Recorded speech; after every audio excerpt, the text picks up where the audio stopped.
माझं नाव मारुती सदाशिव चाचे, वडाची वाडी. मी मुंबईमध्ये होतो. 2007चा वेळ होती.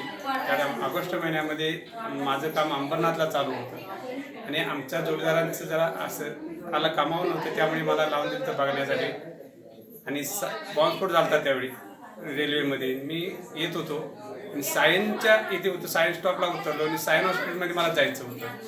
त्यावेळी सायन मोठा वरचा ब्रिज ओलांडून वरनं निघून आलो खाली आणि समोरून इतक्या स्पीडमध्ये रिक्षा आली माझ्या अंगावरती की एका अंगठ्यावरती उभा राहून मी बापूंचं नामस्मरण केलं. त्या प्लेटमध्ये पूर्ण रिक्षा मला घासून गेली.